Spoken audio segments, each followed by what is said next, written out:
Thank you, Representative. The chair now recognizes the gentleman from South Dakota, Mr. Johnson. Thank you, Mr. Chairman, Mr. Ranking Member, Mr. Chairman. You know, I have sat up on that dais as an off-committee questioner for a different subcommittee, but this is my first opportunity in this room to testify on this side of the table, so thank you for your kindness.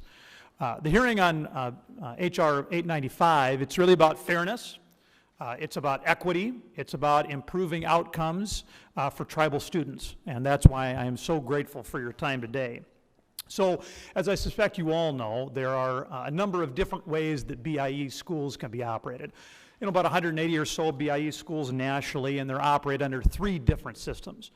So the first system, where BIE directly operates, and there are between 50 and 60, depending on how you count them, schools in that type. The second type would be Section 638 schools, and there are just a handful of those. The third type, and the type that we're going to talk most about today, are those that are operated under a 297 tribal grant. Now those are all BIE schools.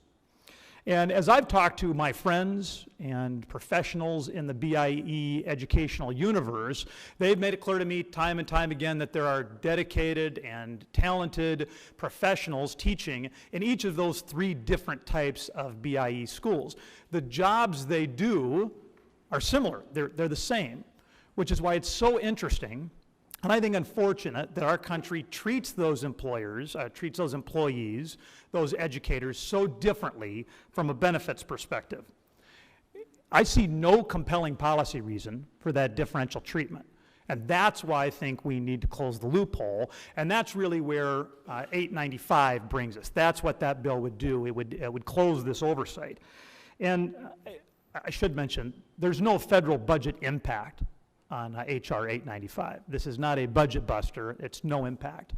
And before I go any further, I'd be remiss if I didn't acknowledge the hard work of people who for years have focused on this issue, like Cecilia Fire Thunder, who is in the audience. You're gonna hear from her later, and I think that'll be a real treat.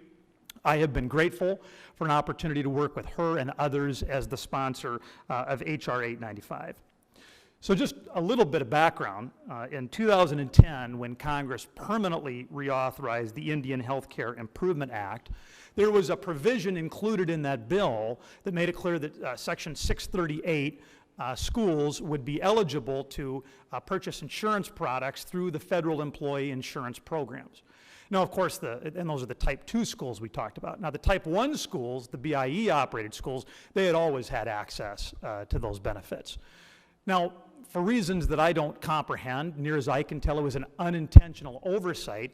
The Type 3 schools we talked about, the tribal grant schools, were not mentioned anywhere in that provision. And as a result, the determination was made that they did not have access to that insurance program for their employees. Now, what this means is that they have to go out and purchase these insurance products for their employees in a more expensive arena. And that means that there are dollars diverted from the core goal, the critically important task of educating tribal students, and those dollars are instead spent on the health insurance benefits. I think everybody here, regardless of what part of the country you live in, regardless of where you fit on the political spectrum, we all have to acknowledge that ensuring that children in tribal areas have access to high-quality education is one of the most critically important challenges facing our country. And that is a challenge, that is a goal that people like Ms. Fire Thunder and the tribal grant schools in South Dakota and the tribal grant schools across the United States of America struggle with every single day. And if we can pass H.R. 895, what we do is we can keep from diverting those much needed funds away from student education. That will free up those resources so they can be used for student outcomes, for student education, and that is going to improve the lives of tribal students across this country. That is a very, very good thing. And so I want to close by thanking the chairman, the subcommittee chairman, the ranking member, and all the members of the subcommittee for the work that you have done and for the work that you will do in the future on this very important piece of legislation. Thank you, Mr. Chairman. I yield back.